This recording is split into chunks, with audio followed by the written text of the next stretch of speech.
Welcome friends. ये BEd second year English literature की class है। इस क्लास के अंदर लास्ट टाइम हमने इंडियन पोइट्स पढ़े थे।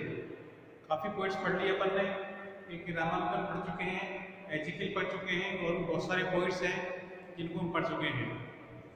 कुछ समय पहले मैंने कुछ ब्रिटिश पोइट जो थी उनकी पोइम पढ़ाई थी मैंने, जैसे लंदन थी और the world is too much with us है, द सॉलिटरी रीपर है। वर्ड्सवर्थ की जो पोइम जो दोनों the world is too much with us है, द सॉलिटरी रीपर, इनको मैंने कंप्लीट करवा दिया है। यदि वो वीडियो आप नहीं देखे हैं उन वीडियो को देखें।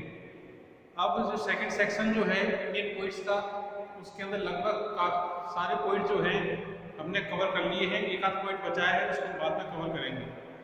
अब ब्रिटिश पोइट्स को हम दोबारा ले रहे हैं। इसके अंदर हमने वर्ड्सवर्थ को पढ़ लिया है और वर्ड्सवर्थ को पढ़ लिया है, मेन रूप से हमने वर्ड्सवर्थ को पढ़ लिया है।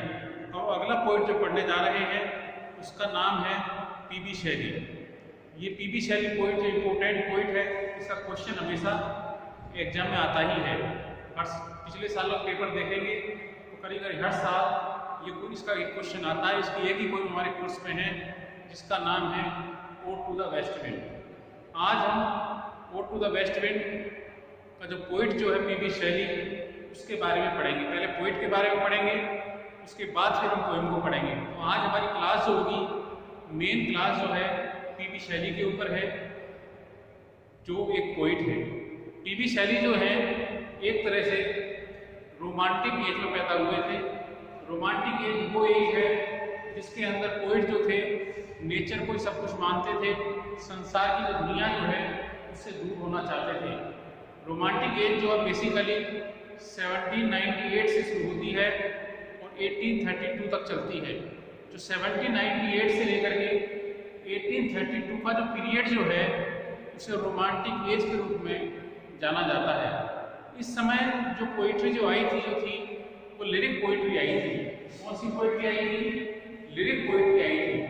लिरिक पोइट्री वो पोइट्री होती है जिसके अंदर पोइट जो है समाज के विषयों के ऊपर नहीं लिखता है, बल्कि खुद की अपनी जो इमोशंस होती हैं, अपनी खुद की फीलिंग्स होती हैं, उसको एक्सप्रेस करता है।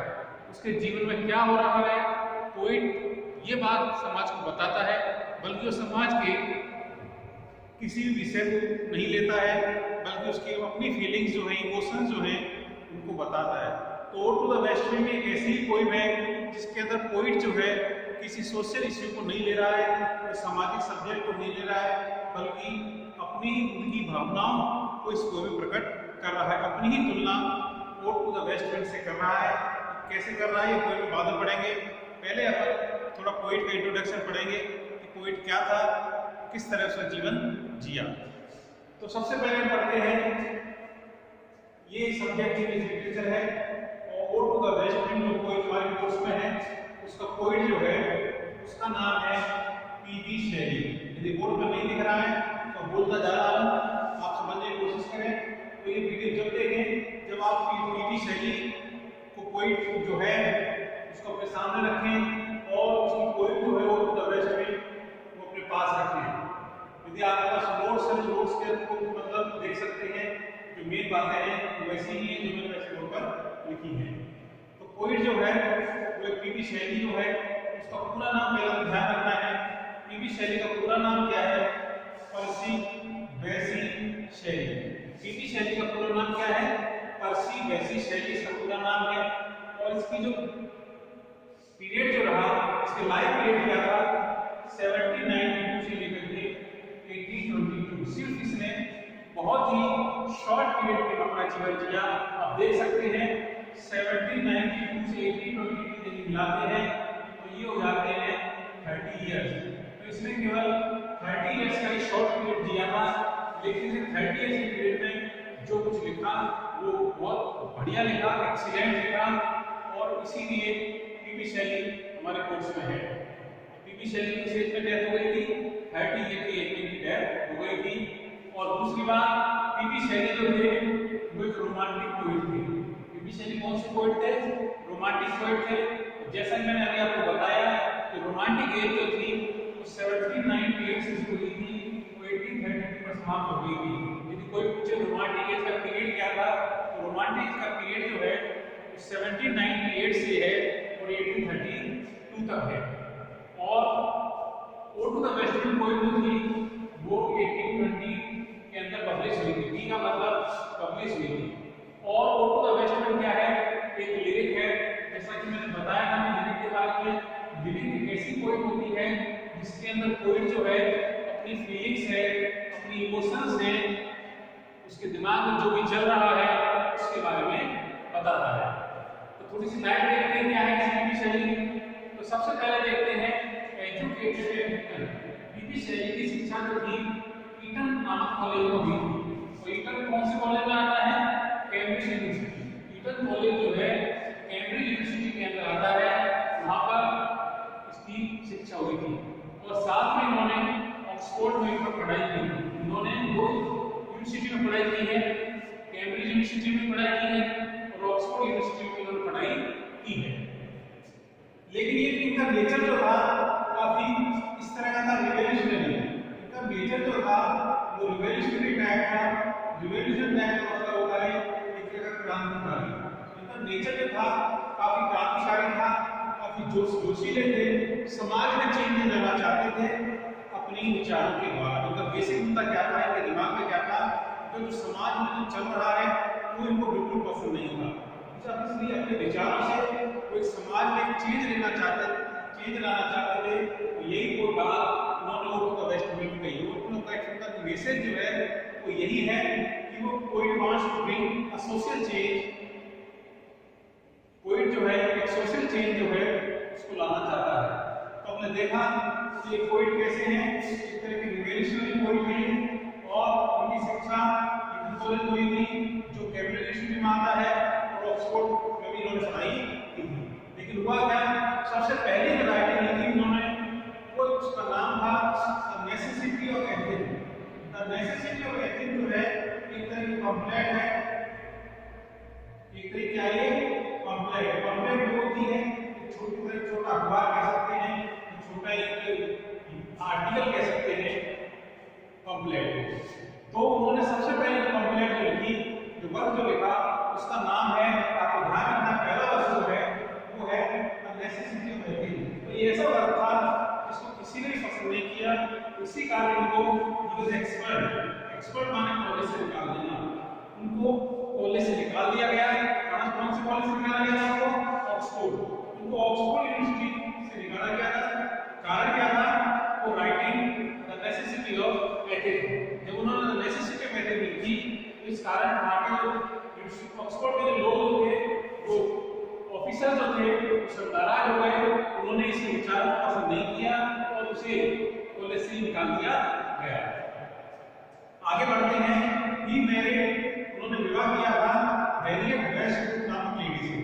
उन्होंने विवाह किससे किया है, हैरियट वेस्टब्रुक नामक लेडी से उन्होंने विवाह कर लिया था। कब, जब जिस साल उनको कॉलेज से निकाला गया था, तो निकाला गया था 1811 में। 1811 के अंदर वो कॉलेज से निकाला गया था। उसी साल उन्होंने हैरियट वेस्टब्रुक नामक कोई लड़की थी, उससे शादी की। लेकिन उनका जो कंप्रोमाइज नहीं हो पाया, जो मैरिज लाइफ थी वो सक्सेसफुल नहीं हो पाई और वो सेपरेटेड, अलग हो गए फ्रॉम उससे आफ्टर 3 इयर्स। 3 साल बाद वो उससे अलग हो गए। इससे अलग हो गए हैरियट वेस्टब्रुक जिससे उन्होंने शादी की थी, 3 साल बाद उससे वो अलग हो गए। और इतनी ज्यादा लेडी इतनी ज्यादा मतलब परेशान हो गई, इतनी ज्यादा शॉक में चली गई, शी ड्राउन्ड हरसेल्फ। उसने अपने आप को पानी में डुबो लिया इन सर्पेंटाइन रिवर के अंदर 1816 के अंदर। 1811 में शादी हुई थी, 1816 के अंदर ही क्या हो गई, डेथ हो गई। एक तरह आत्महत्या कह सकते हैं, सुसाइड कह सकते हैं। तो शी ड्राउन्ड हरसेल्फ, उन्होंने अपने आप को मार दिया। वो लेडी जो थी इतनी ज्यादा फ्रस्ट्रेटेड हो गई, परेशान हो गई, डिस्टर्ब हो गई, उसने अपने जीवन को भी समाप्त कर लिया 1816 में। उसके बाद क्या हुआ, 1816 के अंदर ही जब उनकी डेथ हो गई इसकी, हैरियट वेस्टब्रुक की, तो उन्होंने बीबी शैली से दूसरी शादी की। इससे शादी की मैरी वुलस्टोनक्राफ्ट। इसके बाद उन्होंने 1816 में दूसरी शादी कर ली।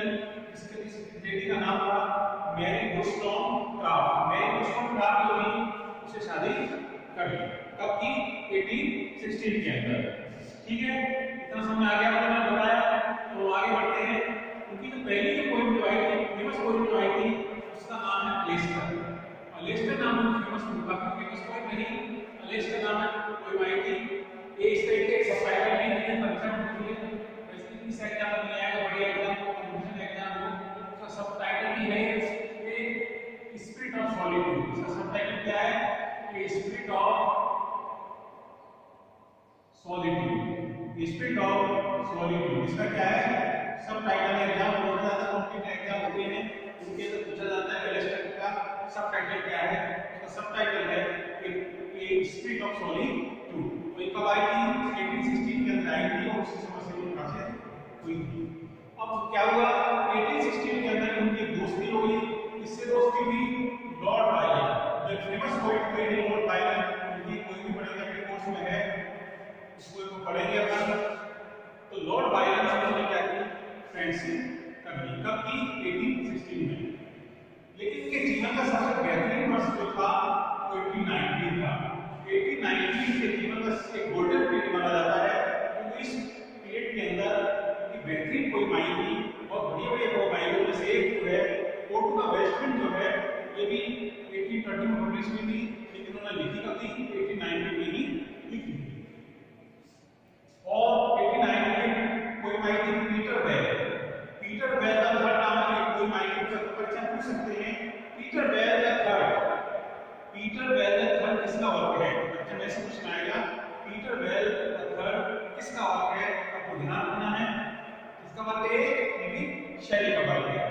तो जब ये क्वेश्चन आ सकता है एग्जाम में कि सटायर और वर्ड्सवर्थ, ये पीटर बेल का थर्ड जो है किसको सटायर है, किसमें लिखा गया है? ये वर्ड्सवर्थ के ऊपर लिखा गया है। पीटर बेल का थर्ड जो सटायर है, इसको वर्ड्सवर्थ के ऊपर लिखा गया है। 1819 के अंदर हुआ क्या कि वो पीसा, तो पीसा नामक जगह पर चले गए। ये यहाँ पर he wrote some of his best lyrics, सबसे अच्छे से अच्छे lyrics उन्होंने बताया। 1999 के काल जो था, जो था उनके जीवन का बेहतरीन काल जो था, इसीलिए तो बेहतरीन वर्क के जैसे कुछ बातें जैसे लिरिक हैं, जैसे Ode to the waste Wind है, वो स्काई लार्क के बेहतरीन वर्क है। बेहतरीन लिरिक कोई में कौन सी? Ode to the waste wind पहली कोई, और दूसरी है टू स्काई लार्क। ये फेमस पोएम है, इन्हीं पोएम के द्वारा पूरी शैली को सब लोग जानते हैं। कौन सी पोएम है? Ode to the waste Wind and to Skylark. जैसे मैंने बताया, ये कैसे पोएट थे, इनका नेचर कैसा था? Revolutionary poet. इनकी शैली जो थे एक तरह के रिवॉल्यूशनरी पोएट थे। ये सब पॉइंट भी लिखे आपको अपने नोट करें, ताकि आपको विजुअल रिवाइज करने में दिक्कत नहीं आए। इनकी शैली जो थे कैसे थे? एक तरह के रिवॉल्यूशनरी पोएट थे। ठीक है, इतनी बात समझ आ गई होगी। अब 1822 के अंदर इनकी डेथ हो गई एट द एज ऑफ 30। 38 की एज पर, जैसे मैंने बताया 38 की एज पर इनकी डेथ हो गई। कैसे डेथ हुई थी? ड्राउनिंग, डूब गए थे इन्हें बोट एक्सीडेंट। एक बोट एक्सीडेंट हुआ था, किसी बोट में जा रहे थे, अचानक से एक्सीडेंट हो गया था, वहां पर डूब कर उनकी डेथ हो गई थी। तो ये अपनी बेसिक जानकारी दे दी है बीबी शैली के बारे में। बीबी शैली किस तरह के पोएट थे? एक रिवॉल्यूशनरी पोएट थे, एक वो समाज में चेंज लाना चाहते थे। ये सब बातें हमने पढ़ ली। अब पढ़ेंगे o to the waste wind. O to the waste wind poem को पढ़ेंगे, अगली क्लास में पढ़ेंगे o to the waste wind नामक पोएम को। आप जब अगली क्लास आए तो आपके सामने o to the waste wind poem जो है तो आपके सामने होनी चाहिए, ताकि मैं एक एक लाइन जब पढ़ाऊं तो आपको समझ में आए। क्योंकि बोर्ड से हो सकता है क्लियर अक्षर ना देखें, इसलिए पोएम को अपने सामने रखें। जैसा कि मैं बोलूंगा तो आपको पता रहेगा सर कौन सी लाइन बोल रहे हैं, तो कौन सी लाइन को एक्सप्लेन कर रही है। इंपॉर्टेंट पोएम है, 100% क्वेश्चन आता है परीक्षा के अंदर, इस बात का ध्यान रखें। ठीक है, तो ये बताई थी मैंने। O to the west wind जो है एक लिरिक पोएम है, लिरिक पोएम बताई थी मैंने इस तरह की होती है। इस वीडियो को सुनने के बाद समझ नहीं आई हो तो दोबारा देखें, सारी बातें आपको समझ में आ जाएंगी। जो मैंने इंपॉर्टेंट बातें लिखी हैं के बारे में, इसको अपनी कॉपी में नोट करें, ताकि फ्यूचर के लिए आपको ध्यान रहे कि बीबी शैली के बारे में नॉलेज होनी चाहिए। कि आगे जब कॉम्पिटिशन एग्जाम बैठोगे तो ये सब बातें आपको याद होनी चाहिए कि बीबी शैली क्या थे, किस तरह उन्होंने जीवन दिया, कैसे शिक्षा प्राप्त की, okay, thank you for this class, that's all for today. Next paper पढ़ेंगे गो टू द वेस्ट।